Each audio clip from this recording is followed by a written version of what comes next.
हरे कृष्णा दोस्तों, राधे राधे। स्वागत है हमारे यूट्यूब चैनल अनुराधा गीता संसार रूस में। आज की इस वीडियो में हम योगिनी एकादशी व्रत कथा का श्रवण करेंगे। सर्वप्रथम एकादशी व्रतधारियों को योगिनी एकादशी की हार्दिक शुभकामनाएं। अब करते हैं कथा की शुरुआत। महाभारत काल की बात है कि एक बार धर्मराज युधिष्ठिर जी ने भगवान श्री कृष्ण ने कहा कि हे त्रिलोकनाथ, मैंने ज्येष्ठ माह के शुक्ल पक्ष की निर्जला एकादशी की कथा सुनी। अब आप कृपा करके आषाढ़ माह के शुक्ल पक्ष की एकादशी की कथा सुनाइए। इस एकादशी का नाम तथा महात्म्य क्या है, सो अब मुझे विस्तार पूर्वक बताएं। श्री कृष्ण ने कहा, हे पांडुपुत्र, आषाढ़ माह के कृष्ण पक्ष की एकादशी का नाम योगिनी एकादशी है। इसके व्रत से सभी पाप नष्ट हो जाते हैं। यह व्रत इस लोक में भोग देने वाला तथा परलोक में मुक्ति देने वाला है। हे धर्मराज, यह एकादशी तीनों लोकों में प्रसिद्ध है। इसके व्रत से सभी पाप नष्ट हो जाते हैं। तुम्हें मैं पुराण में कही हुई कथा सुनाता हूँ, ध्यान पूर्वक श्रवण करो। कुबेर नाम का एक राजा अलकापुरी नामक की नगरी में राज्य करता था। वह शिवभक्त था। उसका हेममाली नामक एक यक्ष सेवक था जो पूजा के लिए फूल लाया करता था। हेममाली की विशालाक्षी नाम की अति सुंदर स्त्री थी। एक दिन वह मानसरोवर से पुष्प लेकर आया, किंतु कामासक्त होने के कारण पुष्पों को रखकर अपनी स्त्री के साथ रमण करने लगा।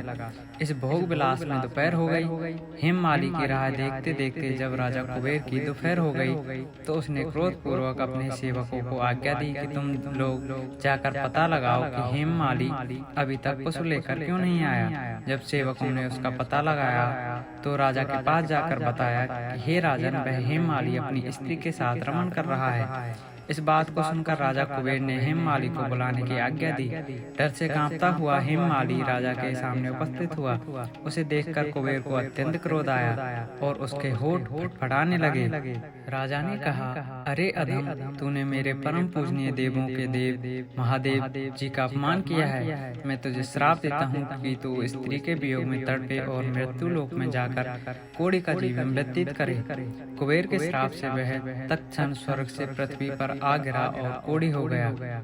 उसकी स्त्री भी उससे बिछड़ गई। मृत्यु लोक में आकर उसने अनेक भयंकर कष्ट भोगे, किंतु शिव की कृपा से उसकी बुद्धि मलिन न हुई और उसे पूर्व जन्म की भी सुध रही।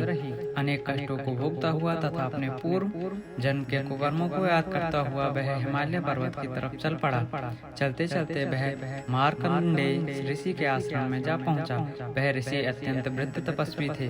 वह दूसरे ब्रह्मा के समान प्रतीत हो रहे थे और उनका वह आश्रम ब्रह्मा की सभा के समान शोभा दे रहा था। ऋषि को देखकर हेममाली वहां गया और उन्हें प्रणाम करके उनके चरणों में गिर पड़ा।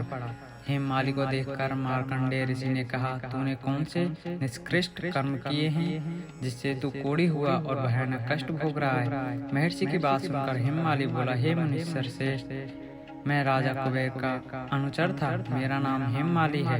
मैं प्रतिदिन मानसरोवर से फूल लाकर शिव पूजा के समय कुबेर को दिया करता था। एक दिन पत्नी सहवास के सुख में फंस जाने के कारण मुझे समय का ज्ञात नहीं रहा और दोपहर तक पुष्प न पहुंचा सका। तब उन्होंने मुझे शाप दिया कि तू अपनी स्त्री का वियोग और मृत्यु लोक में जाकर कोढ़ी बनकर दुख भोग। इस कारण मैं कोढ़ी हो गया हूँ तथा पृथ्वी पर आकर भयंकर कष्ट भोग रहा हूँ। अतः कृपा करके आप कोई उपाय बताइए जिससे मेरी मुक्ति हो। मार्कंडेय ऋषि ने कहा, हे हेममाली, तूने मेरे सम्मुख सत्य वचन कहे हैं, इसलिए मैं तेरे उद्धार के लिए एक व्रत बताता हूँ। यदि तू आषाढ़ माह के कृष्ण पक्ष के योगिनी नामक एकादशी का विधान पूर्वक व्रत करेगा तो तेरे सभी पाप नष्ट हो जाएंगे। महर्षि के वचन सुनकर हेममाली अति प्रसन्न हुआ और उसके वचनों के अनुसार योगिनी एकादशी का विधान पूर्वक व्रत करने लगा। इस व्रत के प्रभाव से अपने पुराने स्वरूप में आ गया और अपनी स्त्री के साथ सुखपूर्वक रहने लगा।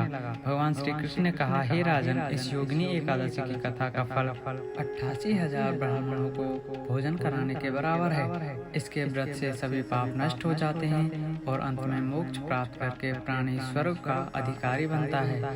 इसी के साथ इस एकादशी व्रत कथा का समापन होता है। मिलते हैं अगली वीडियो में, तब तक के लिए ओम नमो भगवते वासुदेवाय नमः।